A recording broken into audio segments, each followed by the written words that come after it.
Have you ever felt like you were feeling unsafe going to walk through the airport while taking your little kids to go get on the airplane to go see your grandma during summer vacation, or you're going to Deep River Water Park just to go for spring break? Knowing that the person behind you is carrying a knife, a pocket knife, grenade, any sort of thing that can harm you or your family, or the next thing you know, you hear your child in pain, you hear your husband protecting your children, or you just feel a sharp twist and pull out of your stomach. So before 9/11, we were able to walk freely through airports. We were able to carry whatever we want. We didn't have to keep little tiny compartments of shampoo and conditioner in our bag. We were able to literally carry whatever we wanted. Sharp high heels, whatever. Even take your pet on the plane for no apparent reason if you wanted to. But no one really ever had a reason to stop anyone, just because everyone just looked like a normal casual person. But after 9/11, after the 11 hijackers that were let on the planes, the 3 planes that hit the Pentagon and the Twin Towers, those victims changed our lives forever. Those 11 hijackers changed our lives forever. Even though some of them may have died, they have changed our lives forever. Preparing to travel to go see your parents on your paid vacation, or just going for no whatever reason, you could have whatever luggage, however big of a luggage you wanted. And like, there wasn't a specific carry-on amount let onto the plane, or your luggage had to be a certain weight, or they weren't even as serious about bag luggage or taggage or searching through it, or like the metal detectors and the scanners that you go through. You had to before the tag you could bring up to blades 4 inches long to board the plane. The Federal Aviation Administration did not consider its mensing. The most local laws didn't prohibit them carrying, says O'Connor, Mr. O'Connor. Mensing means like double thinking, or like thinking that you're in harm's way. The right standard of safe is like another definition of mensing. So unsafe, or not something feeling wrong, a gut feeling that feeling's wrong.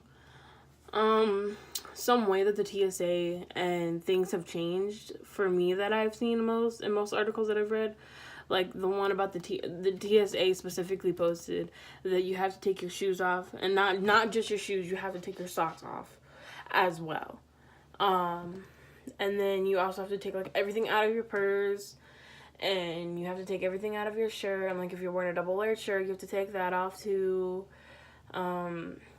All the liquids and stuff you have to take out.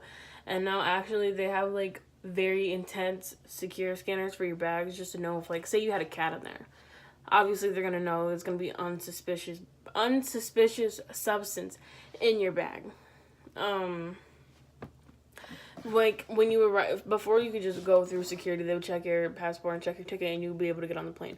But now you have to, I've heard you have to at least arrive a couple hours early, like 1 or 2 hours early, just because you have to go through the line, you have to get your passport checked, you have to get the plane ticket stamped, and you also have to get aboard the plane so the plane doesn't leave you, and get your baggage and everything else on the plane, your little carry-ons and all that too.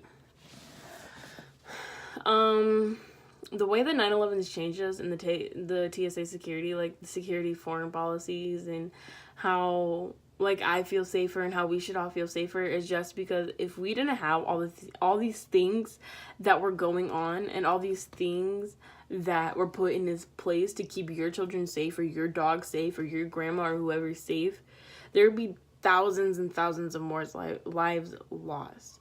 Like over 2,000 lives were lost and killed during 9/11. Firefighters, police, victims on the plane, the hijackers, everybody included. So, like, there were so many people around the world that were like helping us and making us feel more safe. Like London, they played the Star Spangled Banner, and then Buckingham Palace, they like stood still like when traffic was happening, like in that moment.